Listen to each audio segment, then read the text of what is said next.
Hey class A480, it's Dr. Rhett here. We're moving on to chapter 3 right now in advertising and promotion. Hope you guys were able to watch chapter 2. I know it's been hard getting everything in track. I know one of you just got like set up finally. I'm learning how to use Canvas as well. So I want to preview chapter 3 for you guys. We're going to get through it. You guys are going to be all right. So chapter 3 is about the history of advertising and brand promotion. And you may not think the history of it's important. And as I was going through this, I was like, how much of this do I really need to know? But I found it interesting. I think you will too, because there's a lot of similarities from the beginning of advertising through today. All right, I thought that was going to go one by one. That didn't happen, but that's all good. So we're going to look at the rise of advertising, then we're going to look at the eras of advertising, consumer access, connections, branded entertainment, and ad blockers, more specifically branded entertainment, and then the value of studying history. So, if you are in the advertising business, you are in the culture and society. And that is the major through line you will see in this chapter from the history of advertising when it started through today. So it is important to know the past. And for the other themes you will see, advertising leverages existing anxiety. It seeks to resolve cultural contradictions. It seeks to calm the individual consumer, and it reinforces a marketer-friendly vision of society. So,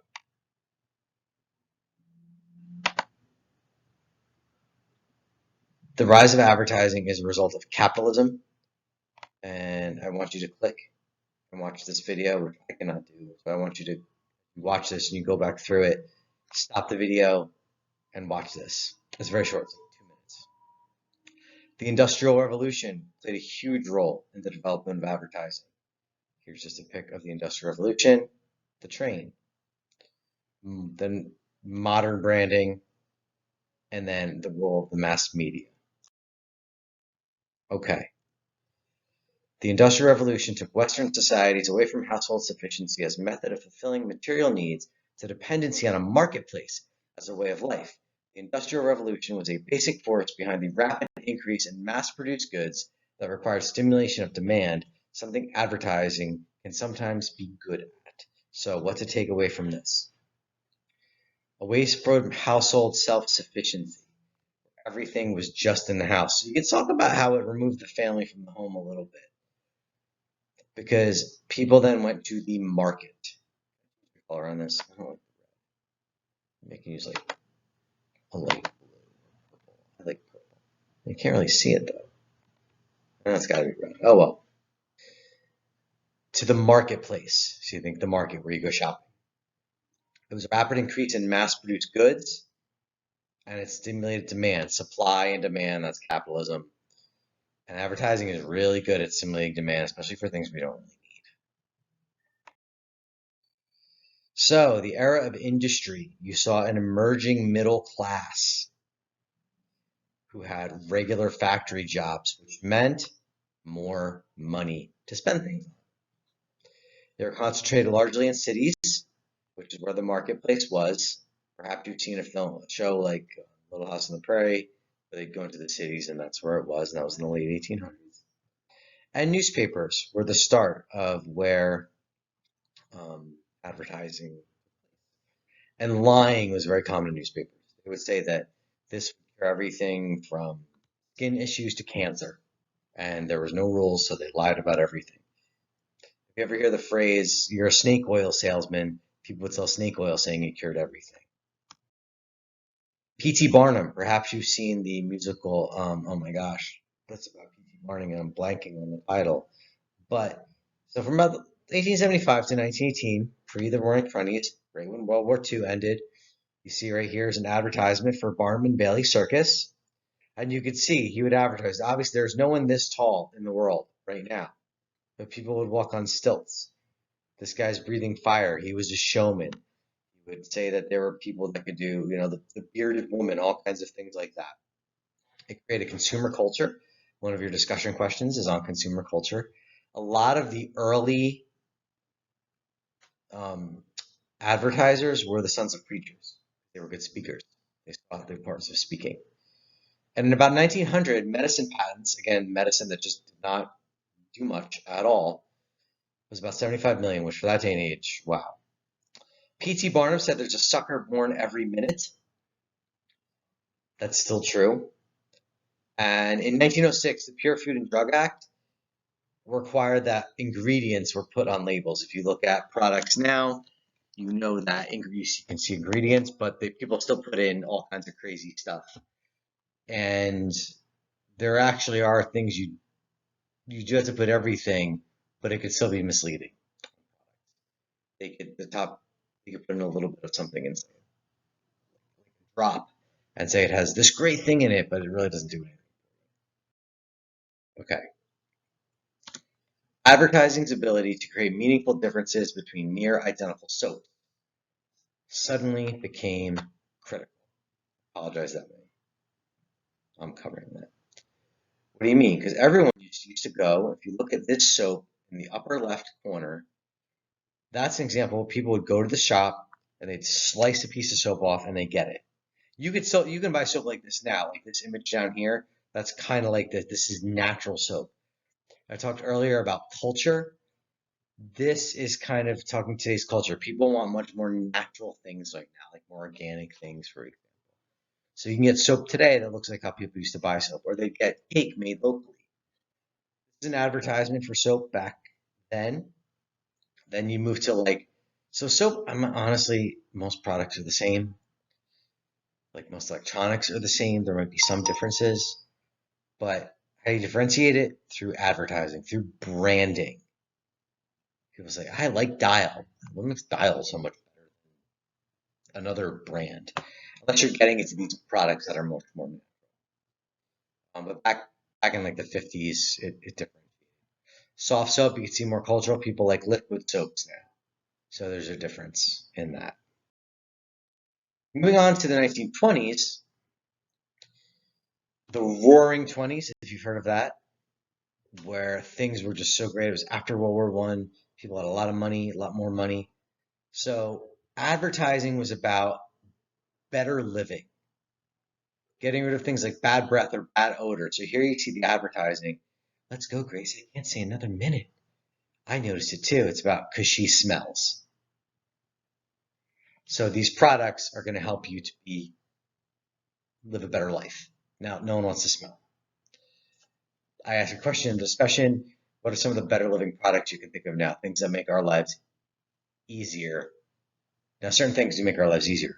Like deodorant, like toothpaste, like cars, email. But easier doesn't always mean, or faster doesn't always mean better. The 1950s were full of fear because this was after World War II. There was the threat of communism. World War II propagandists became advertisers, so people that were supporting the war and did a really good job because many people supported World War II. Those people now moved and became advertisers, so people were distrusting of that because of propaganda. People were afraid of communism. They thought communism, people will control your mind.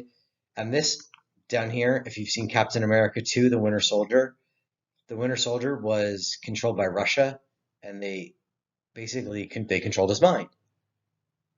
So people were very wary of that. They're also aware of like the atomic bomb. The thing is, subliminal advertising did not work. It doesn't work. I did put an example in here for Wendy's. If you look right under here, it spells mom. You will find those kinds of things in different kinds of ads. It really doesn't work.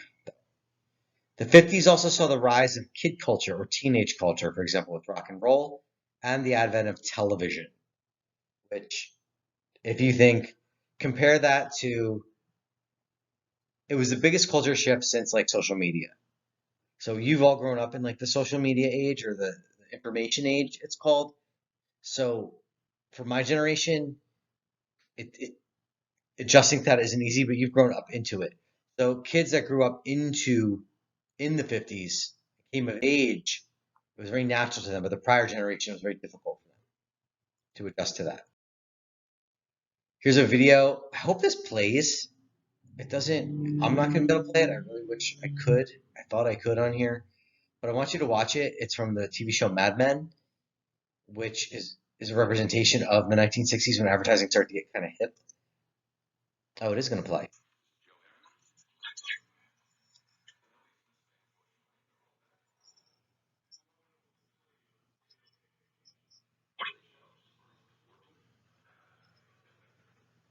Smoking, all men.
So I mean, totally sold.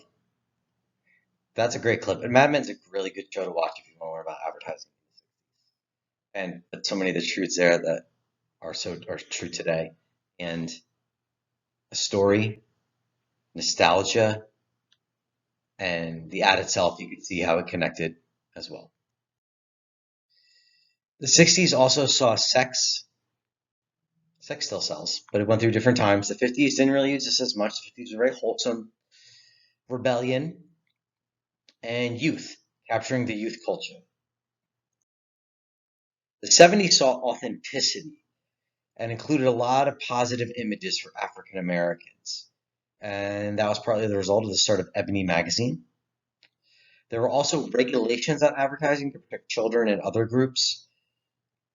And advertising also played a role with second wave feminism. Second wave feminism, which came out of the 60s, started there, was very much like Women can do it on their own. They don't need a man. Abortion also. So we move on to the 90s. The early 1990s is when the internet really started, and that's a shame. You'll be able to watch this. I can't show it here because of the network I'm on and recording this. It's a scene from Fight Club. But the internet, obviously, it did make it difficult to determine advertising's return on investment. You'll read in the chapters because things were so convoluted and hard, and it made it difficult. One thing to take away from this video, and definitely watch it. Fight Club, watch Fight Club if you've never seen it. It came out in 99. And he said the things you own end up owning you. Because the guy loses everything in a fire or an explosion. Oh, I need a new sofa. I thought once I had this sofa, this couch, that was it. It's like now that I got this phone, now I'm hip. I have everything I need. I'm complete. And this video and the movie challenges that. This video, unfortunately, too.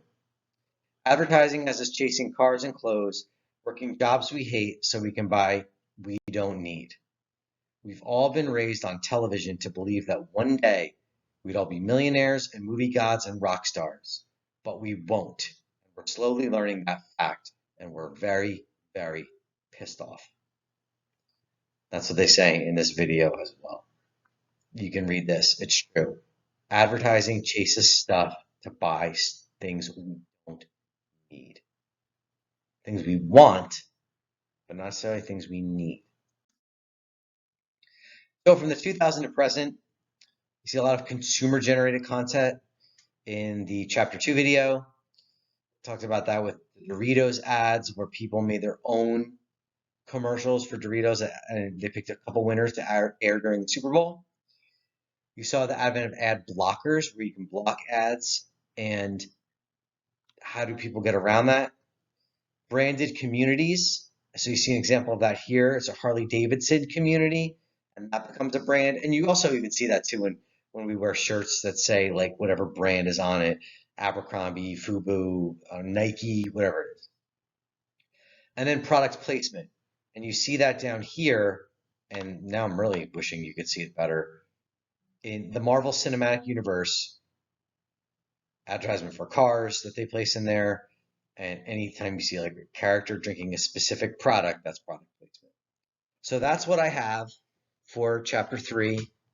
Good preview as you read through the chapter now to prepare for the discussion boards and quizzes. Good luck with that. Hope you found it interesting.